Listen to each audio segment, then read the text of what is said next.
दक्ष प्रजापति की एक कन्या का नाम था मूर्ति। वह धर्म की पत्नी थी। भगवान धर्म ने मूर्ति के गर्भ से 2 पुत्र प्रकट किए, जिनका नाम नर और नारायण हुआ। ये साक्षात भगवान के अवतार हैं नर नारायण। नर नारायण भगवान ने आत्म तत्व का साक्षात्कार कराने वाले भगवद आराधन रूप कर्म का उपदेश किया, जो वास्तव में कर्म बंधन से छुड़ाने वाला और निष्कर्म स्थिति को प्राप्त कराने वाला है। भगवान नर नारायण ने स्वयं भी वैसे ही कर्म का अनुष्ठान किया। बड़े बड़े ऋषि मुनि भगवान नर नारायण के चरण कमलों की सेवा करते रहते हैं। आज भी भगवान नर नारायण बद्रिका आश्रम में विराजमान है। जब भगवान नर नारायण घोर तपस्या में संलग्न हुए तो मेरा धाम छीनना चाहते हैं, ऐसे इंद्र के अंदर भय की कल्पना हुई। जब कोई अधिक तपस्यावान होता है तो इंद्र भयभीत हो जाते, कहीं मेरा इंद्रासन ये छीन न ले, इसलिए तुरंत उसको भ्रष्ट करने की चेष्टा करते, तपस्या से नष्ट करने की चेष्टा करते। इंद्र ने ऐसी ही आशंका भगवान नर नारायण के ऊपर भी कर ली। तो सुंदर अप्सरा, बसंत ऋतु, मलय मारुत दल बल के साथ कामदेव को आज्ञा करी कि जाके भगवान नर नारायण की तपस्या में विघ्न डाल दो।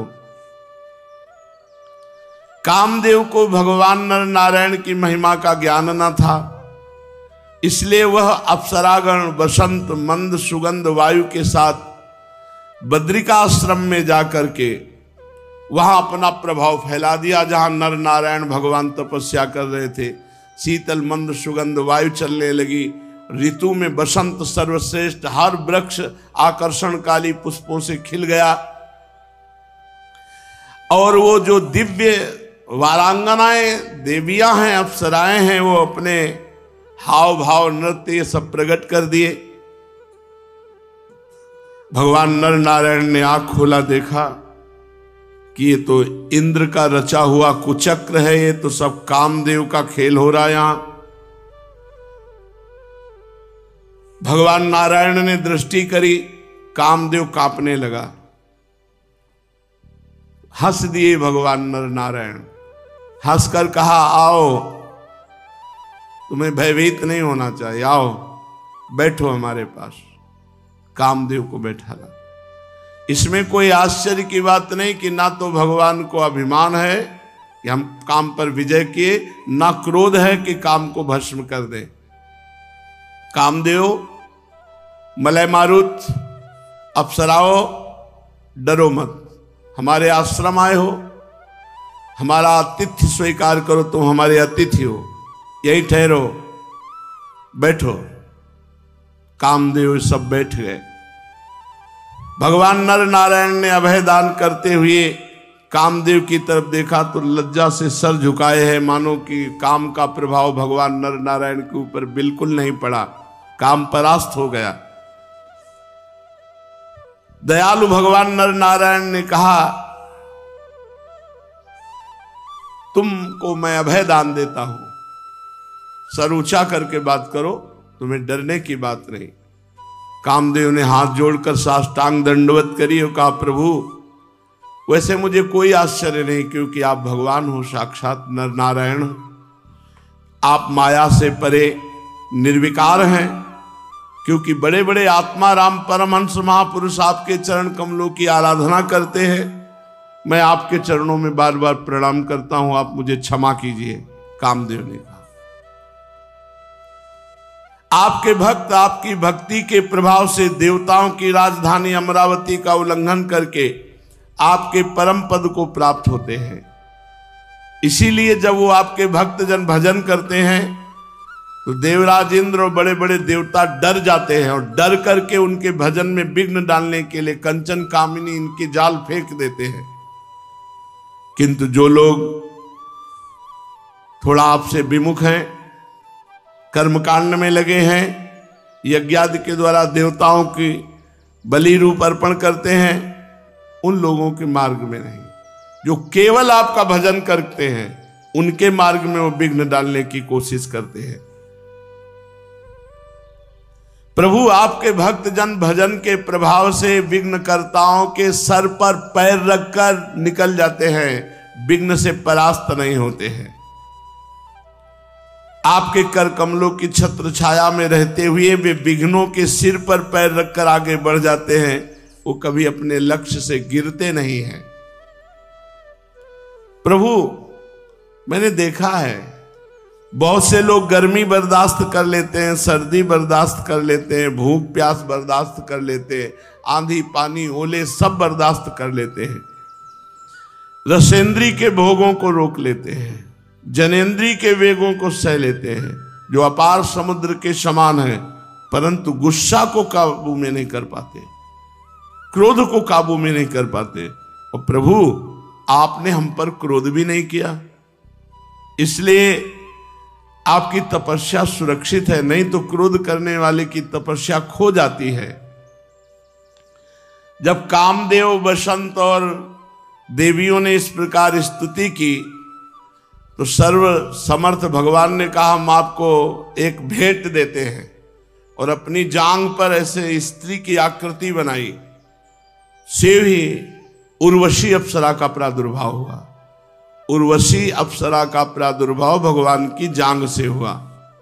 अद्भुत रूप लावण्य ऐसा कि स्वयं कामदेव मोहित हो गए। जब देवराज इंद्र के द्वारा भेजे हुए काम मलय मारुत वसंत ने देखा इतनी रूपवती, तो जितनी अप्सराएं थी कामदेव थे सब मोहित हो गए देवी उर्वशी को देखकर। भगवान की अभी अभी जंघा से प्रादुर्भाव हुआ देवी उर्वशी का। इतनी सुगंध थी कि सबके चेहरे फीके पड़ गए, सब श्रीहीन हो गए। वो तेजस्वी सुगंध वाली अप्सरा उर्वशी। अब कामदेव का सिर झुक गया। देव देवेश भगवान नारायण हंसते हुए उनसे बोले, तुम लोग इनको ले जाओ, ये तुम्हारे स्वर्ग की शोभा बढ़ाने वाले होंगे, और देवराज इंद्र को बता दो कि तुम्हारे यहां की अप्सराओं से हम गिरने वाले नहीं। ये देव हमारी अप्सरा ले जाओ और देवलोक की शोभा बढ़ाएगी। देवराज इंद्र के अनुचरों ने जो आज्ञा कहकर भगवान के आदेश को स्वीकार किया और नमस्कार किया। फिर उनके द्वारा बनाई हुई स्त्रियों में से श्रेष्ठ अप्सरा उर्वशी को आगे करके स्वर्ग लोक गए। वहां पहुंचकर उन्होंने इंद्र को नमस्कार किया। भरी सभा में देवताओं के सामने भगवान नर नारायण के बल और प्रभाव का वर्णन किया। देवराज अत्यंत भयभीत हो गए, चकित हो गए कि भगवान का अपराध बन गया।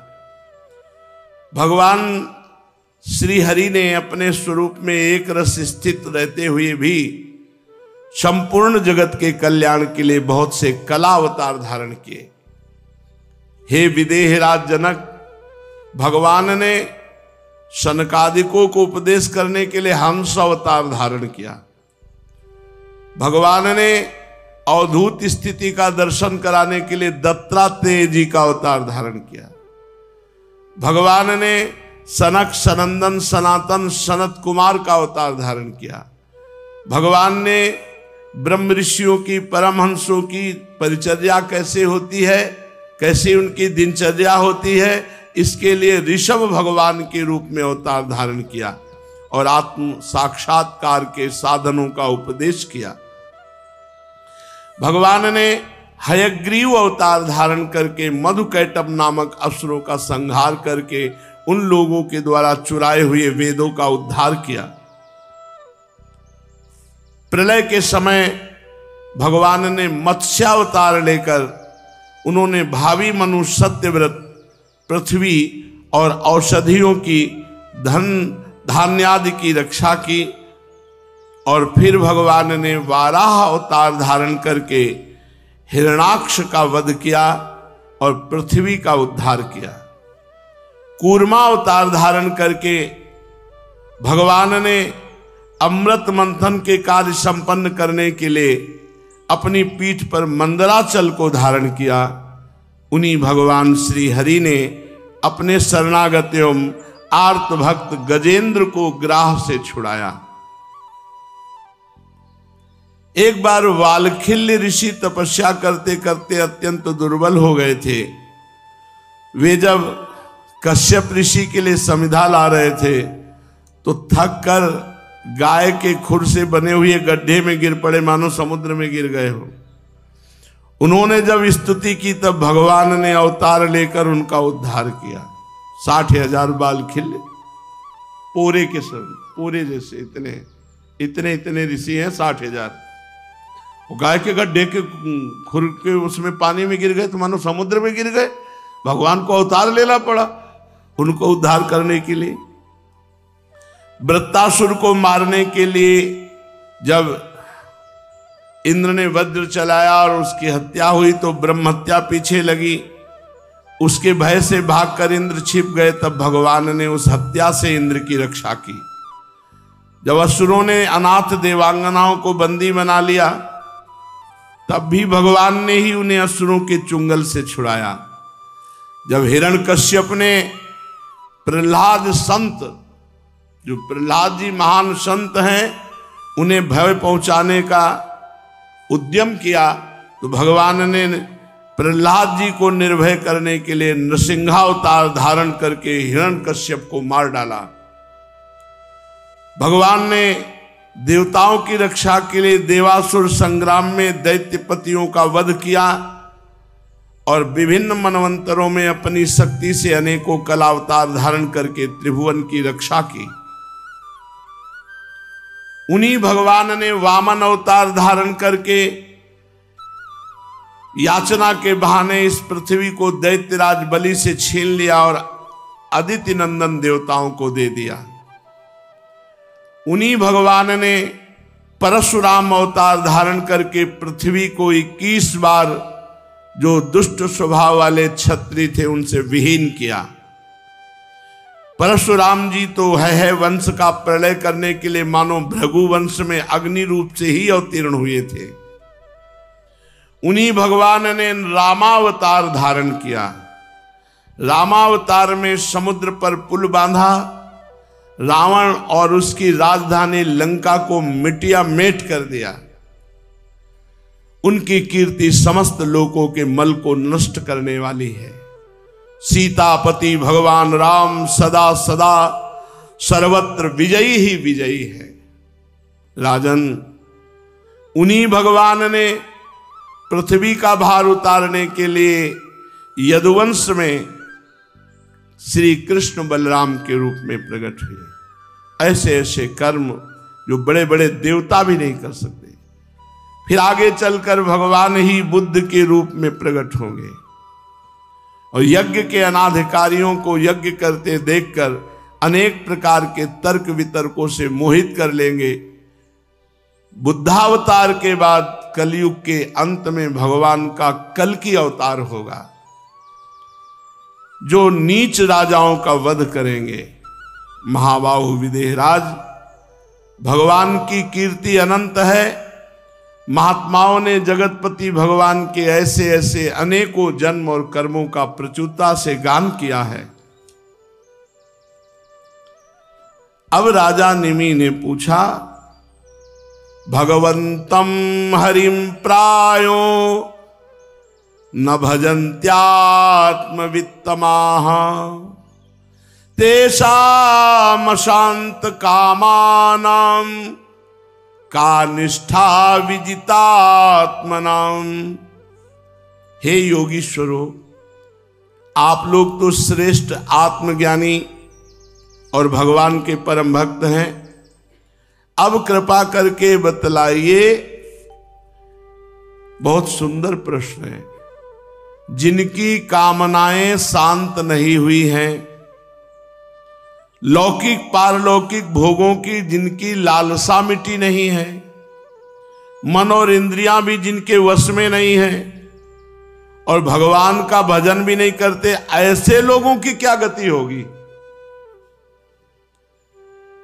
जिनका भजन में प्रवेश नहीं, मन इंद्रियां विषयों में लगी हुई है, लोक परलोक के सब भोगों की लालसा है, ऐसे लोगों की क्या गति होगी।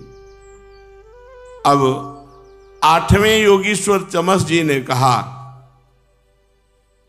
राजन, उन्हीं की जांघों से गृहस्थाश्रम, हृदय से ब्रह्मचर्याश्रम, वक्षास्थल से वानप्रस्थाश्रम और मस्तक से संन्यासाश्रम, ये 4 वर्ण और 4 आश्रम प्रकट हुए हैं। इन चारों वर्णों और चारों आश्रमों के जन्मदाता स्वयं भगवान ही हैं। वही इनके जन्मदाता हैं, वही इनके स्वामी हैं, नियंता हैं और आत्मा भी है। इसलिए इन वर्ण और आश्रमों में रहने वाला जो मनुष्य भगवान का भजन नहीं करता, बल्कि उल्टा भगवान का अनादर करता है, वो अपने स्थान, वर्ण, आश्रम और मनुष्य योनि से भी च्युत हो जाता है, उसका आधा पतन हो जाता है। बहुत सी स्त्रियां और भी मनुष्य ये भगवान की कथा और नाम कीर्तन से दूर हो गए हैं, इनको इसकी महिमा ही नहीं पता है। इसलिए आप जैसे भगवत भक्तों की दया के पात्र हैं, आप लोगों को चाहिए, आप राजा हैं, आप ऐसी व्यवस्था कीजिए कि सबको कथा सुनने को मिले, सब कोई नाम जप करे, सबका नाम कीर्तन में रुचि हो, ऐसी व्यवस्था कीजिए। राजा अगर धार्मिक हो तो प्रजा को धर्म में लगाने में देर नहीं लगती। जैसे चक्रवर्ती सम्राट अम्बरीश जी थे, सबको सब कुछ मिलेगा, लेकिन सबके घर में ठाकुर सेवा हो, सब ठाकुर सेवा करेंगे, सब एकादशी रहेंगे, सब नियम पूर्वक भगवत भक्ति करेंगे, पूरे राज्य में भक्ति होती थी अम्बरीश जी के। महाराष्ट्र के एक संत थे, एकनाथ जी महाराज, जब वो कीर्तन करते तो लोग आकर के बैठे कीर्तन में, इसलिए वो अपने समय में 2-2 अंजुली चीनी बांटते थे कि कम से कम चीनी के प्रलोभन से बैठेंगे आके तो थोड़ी देर नाम कीर्तन कान में पड़ेगा, इनका मंगल हो जाएगा। महाराज 9 योगीश्वरों में से 8वें योगीश्वर जी कह रहे हैं कि आप राजा हैं, आप ऐसी व्यवस्था कर सकते हैं कि आपकी प्रजा खूब कथा सुने, खूब नाम कीर्तन करे, नाम जप करे, आप उनका सहयोग करें। आप लोग उन्हें कथा कीर्तन की सुविधा देकर उनका उद्धार कराएं। जो 4 वर्ण हैं ये भगवान के रचे हुए हैं और ये भगवान के चरणों के निकट हैं। जो लोग इस बात को न समझकर भजन नहीं करते, मनमानी आचरण करते अपने वर्णाश्रम के प्रतिकूल, उनकी बड़ी दुर्गति होती है। जो भगवान ने संविधान बनाया है उसके अनुसार चलना चाहिए। इनको कर्म का रहस्य मालूम नहीं, मूर्ख होने पर भी वे अपने को पंडित मानते हैं और अभिमान में अकड़े रहते हैं। वे मीठी मीठी बातों में भूल जाते हैं, केवल वस्तु शून्य शब्द माधुरी के मोह में पड़कर चटकीली भड़कीली बातें कहा कर। भगवान चातुर्वर्णम मया सृष्टा गुण कर्म विभागशा। यदि हम अपने धर्म का पालन करेंगे तो हमारा धर्म ही हमको श्रेष्ठ बना देगा। स्वधर्मो निधनो श्रेया पर धर्मो भयावहा। अपना छोटा धर्म हमें बड़ा बना देगा, लेकिन दूसरे का बड़ा धर्म हमें गिरा देगा। हमें अपने धर्म से चलना चाहिए। धर्म कोई परिवर्तन करने वाली चीज है क्या? धर्म को ये थोड़ी कि आज हम इस धर्म के तो उस धर्म में चले जाएंगे। नरक जाने का रास्ता पुष्ट कर। अपने धर्म में स्वधर्मो निधनो श्रेया पर धर्मो भयावहा, भगवान के वचन है। तो लोग मीठी मीठी बातों में भूल जाते हैं, मानते हैं भगवान को ही अंग्रेजी में गॉड कहते हैं, हिंदी में भगवान कहते हैं। भजन करो, भजन के लिए मार्ग है, चाहे जितने जो भी मार्ग। पाखंड की वृद्धि हो रही, खुली बात है, कोई बोलने वाला नहीं ना। पाखंड की वृद्धि, क्योंकि अपने से मतलब नहीं तो हमारे ऊपर चढ़ाई हो जाएगी, चढ़ाई हो जाएगी। डर करके धर्म का पालन नहीं होता है। कोई भी धर्म सुलझ करके किसी भी धर्म में देखो हमारे श्री भगवान जय को प्राप्त है। और भगवान से विमुख फिर तो और सब नाटक होता है, माया का नाटक होता है, सब नाटकबाजी केवल वासनाओं की पूर्ति के लिए। तो यहां देखो कह रहे हैं ये मूर्ख होने पर भी अपने को पंडित मानते हैं और अभिमान में अकड़े रहते हैं और मीठी मीठी बातों के भुलावे में साधारण लोगों को भुला देते हैं। चंद भोगों के लिए धर्म परिवर्तन, अपने सनातन पद्धति को कोई हमें भोग दे रहा उसके लिए अपने धर्म को दे दे। अरे धर्म के लिए प्राणों को दिया गया है, तुम भोगों के लिए धर्म को दे रहे हो। बिल्कुल बुद्धि मारी गई है। ये केवल वस्तु शून्य शब्द माधुरी के मोह में पड़कर चटकीली भड़कीली बातें कहते रहते हैं। ऐसे लोगों की कामनाओं की तो सीमा नहीं रहती और क्रोध इनके नाक में बैठा रहता है जैसे सांप। बनावटी घमंड से प्रेम होता है और ये पापी लोग विशुद्ध भक्तों की हंसी उड़ाते हैं और भगवान की निंदा करते हैं। यही नहीं, ये परस्पर जब बैठते हैं तो भोगों की बातें करते हैं, भगवान की बातें नहीं करते। जहां का सबसे बड़ा सुख है स्त्री भोग, वहीं अपनी बुद्धि सीमित रखते हैं।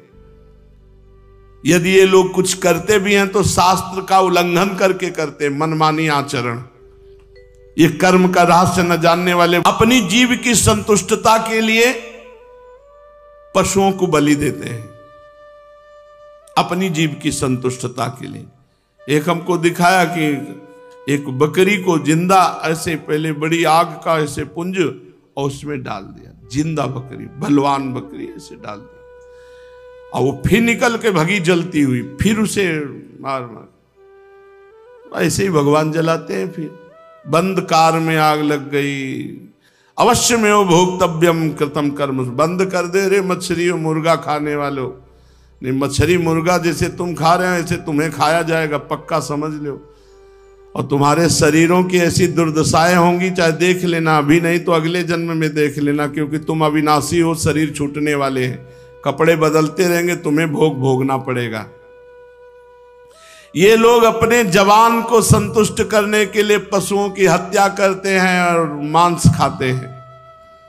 धन, वैभव, कुलीनता, विद्या, दान, सौंदर्य, बल, ये घमंडी लोग इससे अंधे होकर भगवत प्रेमी संतों का और ईश्वर का अपमान करते हैं।